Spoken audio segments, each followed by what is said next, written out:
Hello and welcome to my first out of a 3-part tutorial series talking about Chi Explosion. In this video, we're going to be covering why Chi Explosion is beneficial and why I take it.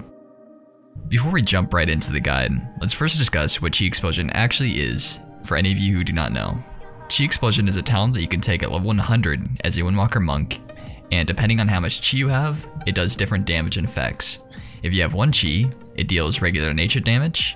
If you have 2 Chi, it deals additional 50% of that damage over 6 seconds. If you have 3 Chi, it allows you to generate an additional charge of Tiger's Eye Brew, which can also be buffed by our mastery as a Windwalker monk. If you have 4 Chi, the damage will also hit all enemies within 8 yards to the target. So you can see this being useful for many different things. So let's get started. Now that we've gone over what Chi Explosion is, let's next go over the pros and cons of using Chi Explosion. Let's first talk about the pros of using this talent. First off, there are a lot of noticeable benefits to Chi Explosion, but some of the most noticeable perks to using Chi Explosion are the sheer fact that it has a 30-yard range, does decent damage, is very versatile and fitting into your rotation, and is a great way to bank extra Tiger's Eye Brew. Now, I'll be talking more in detail about these in the other 2 guides to come out, but let's briefly talk about a few of these points before we get into the cons. One of the frustrating things that monks undergo in PvP is getting kited. In MOB, it was not so bad due to our 4-set bonus, which enabled us to passively get out of snares whenever we rolled or flying serpent kicked.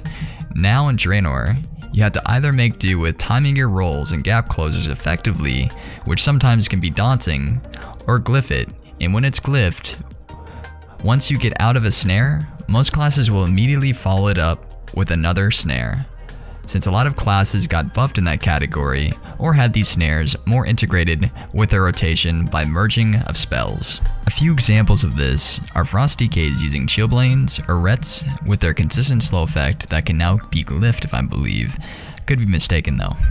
By using Chi Explosion, I can't tell you how many times I've secured a kill in either Arena or BG when I've been rooted or out of range, or even snared out of range. Or even if it wasn't a kill, I would still do decent damage when getting kited. Now that we've briefly discussed the pros of using Chi Explosion, let's next talk about the cons. When it comes to cons and this talent, there's not much as one might think.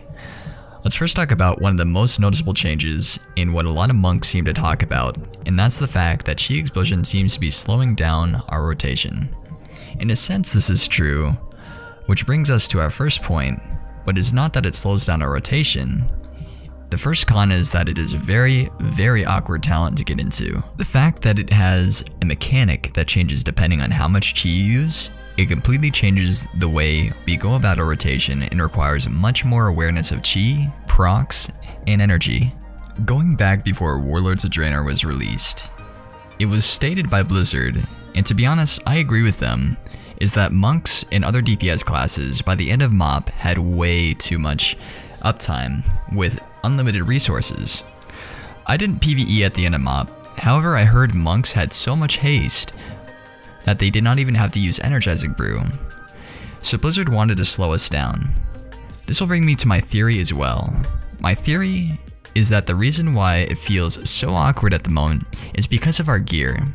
Later into the season, I feel like players will be able to use these talents more effectively without feeling like the class is slow, but no matter what spec you are playing as a Windwalker right now, during the first season of WoD, there are times where you will feel like your energy is starved, and that is due to Blizzard slowing monks down by increasing the energy cost of jab up to 45 from 40, and by significantly reducing the amount of energy regain we get from haste. All in all guys, Chi Explosion is a very well-rounded talent. It has its flaws, but mostly it is a really good talent. Hopefully this provided some insight and hopefully piqued your interest in taking this talent and picking it up. With the right amount of practice, you can get the hang of it. Yes, it's really weird to get into at first, but during my other 2 parts of this 3-part tutorial, I'll be going over my rotation and situations where you're going to find this talent most useful. So by the end of this 3-part tutorial, you guys will be a master of Chi Explosion. You'll be slaying nerds left and right. So if you guys enjoyed this guide, hope you're looking forward to the next one, and I'll see you all in the next video. Be sure to like and favorite if you found this guide helpful, and subscribe to my channel for more content. Take it easy guys, and have a good day. Good Gaming, an e-learning and social networking platform built exclusively for gamers and designed to turn you into an esports champion. We give you the tools, resources, and support to game better. Instructional videos and e-learning guides give you access to powerful strategies and the secrets of the pros so you can dominate your opponents. Our exclusive mercenary system gives you access to personalized support or offer your own services to the highest bidder. And compete in exclusive Good Gaming online tournaments to win cash and prizes. What are you waiting for? Become a Good Gaming member today. Good Gaming. Revolutionize your game.